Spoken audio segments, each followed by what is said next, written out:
क्या आप जानते हैं कि भारत में एक ऐसा स्थान भी है जहां भगवान परशुराम को भी अपने सबसे बड़े पाप से मुक्ति मिली थी। और कहा जाता है आज भी जो भी अपनी पूरी श्रद्धा और विश्वास के साथ इस कुंड में स्नान करता है वो अपने जीवन के सभी पापों से मुक्त हो जाता है।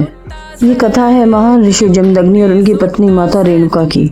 कहा जाता है माता रेणुका इतनी पवित्र थी कि वो कच्चे घड़े में ही पानी भरकर ले आती थी।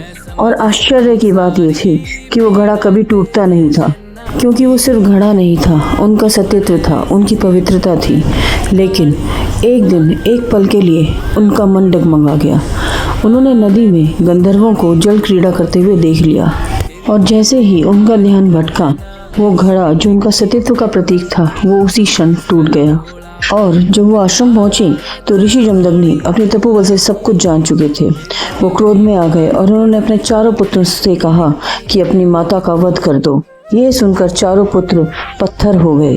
अब केवल एक ही पुत्र बचे थे, वे थे परशुराम। उन्होंने अपने दिल की नहीं अपने धर्म की आवाज सुनी और अपनी माता का वध कर दिया। लेकिन कथा यहीं पर खत्म नहीं होती।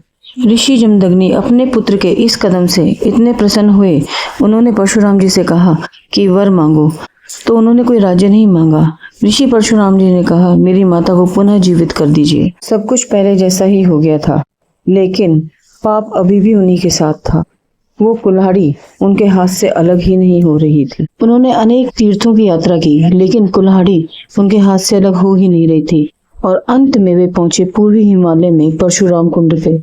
जैसे ही उन्होंने उस पवित्र जल को स्पर्श किया, कुल्हाड़ी अपने आप उनके हाथ से छूट गई।